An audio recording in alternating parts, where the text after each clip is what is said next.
Hello, coaches, and welcome to this edition of Give and Go Live. My name is David Newberry, and I'm joined by my colleague, Director of Coaching, Ian Barker. Hello, Ian. Hello, David, and hello, coaches. Ian, in this edition, we're going to be looking at a scenario where we have midfielders winning possession and then counter-attacking to goal. And before we go to the animation, let's have a look at the video and then come back and discuss.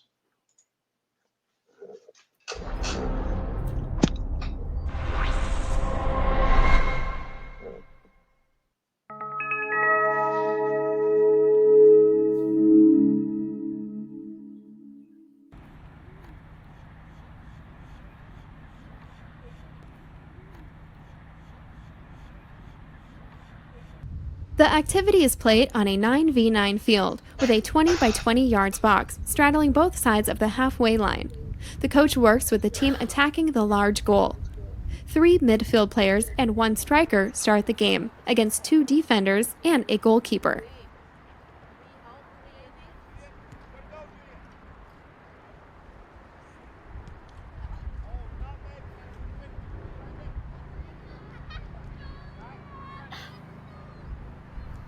This activity replicates a game-related defensive scenario, focusing on the midfield and forward players. The objective is for the midfield players to win the ball back from the opposition and to counterattack quickly by combining with the striker. The coach starts the activity with a pass to the 2 defenders starting outside the area. On the receipt of the ball, the 2 defenders enter the area and attempt to penetrate over the end line on the dribble. The 3 attackers try to deny penetration and win possession. Immediately, the player who wins the ball must attempt to pass to the striker, who has 3 touches to score goal.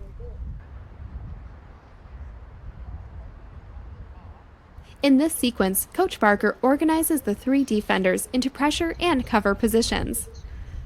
The midfield players should apply high pressure with a numerical advantage and collapse around the 2 defenders. After the ball is won, the attackers should transition to a counterattack and play forward quickly.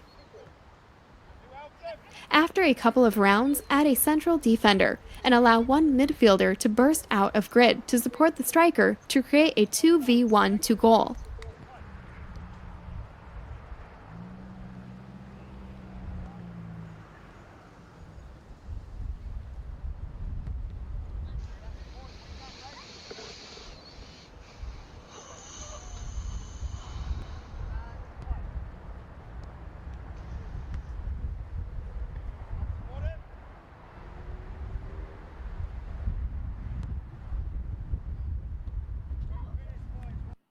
Please visit quickgoal.com for all your equipment needs. So Ian, the setup, we have a half a field, maybe just over. We have a box that is in the central area around the halfway line. And we have 2 defenders in blue, or actually they start off as attackers, 2 attackers in blue that receive the ball from the coach, initially starting outside the box, and their objective is to dribble over the end line for a point. The 3 defenders are looking to win the possession and then play to their striker to create an opportunity to score, and that striker has 3 touches in order to do so. Ian, let's talk about the methodology. Thanks, David. So I'm a big fan of having activities that start with a small keep away game, some sort of rondo, and then based on the success or failure in there, it now leads to the bigger topic of going to goal. For the 2 blue players, I think receiving the ball initially outside the grid gives them a chance to settle before they enter into the higher pressure applied by the whites. I think 2 versus 3 here looks to make sense to me to be successful. The boys on the video struggled a little bit, so maybe I could have added an additional white player to start off with. The objective for the 2 blues, get across the end line, but of course we could put little pug goals in, or we could put a target player. We could even have a big goal with a goalkeeper. So what their objective is, you can manipulate. But clearly our focus is 1, the defending ability of these players. The secondary focus is how quickly can we get the ball forward, and then the tertiary focus is can this player finish effectively. So we would be addressing notions of pressure and cover and balance here. Then we'd be addressing notions of speed of transition, and then we'd be addressing notions of how quickly can we turn and finish, body position, touches, etc. So in the second diagram, we see the play continue. Having won the ball, the defender has won the ball, passed to a teammate, and then that early ball into the forward. The forward receives, turns, takes 3 touches, no more, and then finishes on goal. So one of the things here is if you're coaching, and I would certainly do this type of activity with my ODP players, college players. Maybe we actually play with a 3-player midfield. And so this is our triangle that we like to play with, 2 deep and 1 high. So if they can establish that shape, these are probably the 2 ball winners. This is typically the freer of the 3. So he or she is in the right position to be the person that kickstarts our counterattack. A really nice diagram here by David demonstrating how the central player has moved off.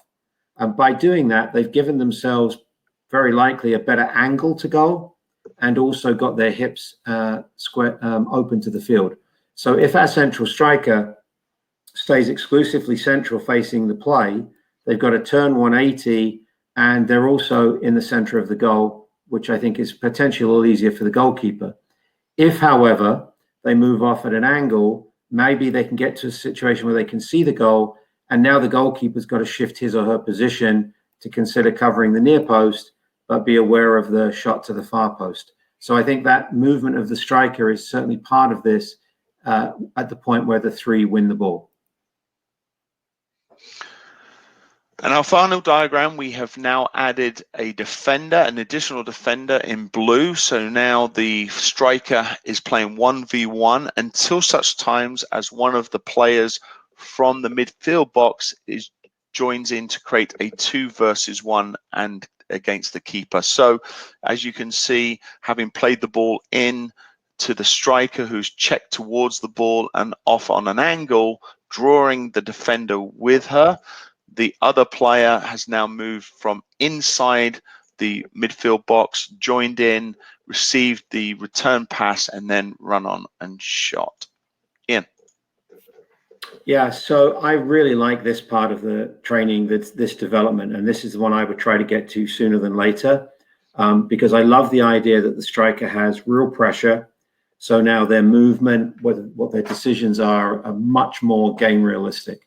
I love the idea that at least one from the midfield box has to break forward, because I think we all have experiences where our players will play the ball forward, but then fail to support it. So this really gives a huge incentive to support forward because you're creating a 2v1.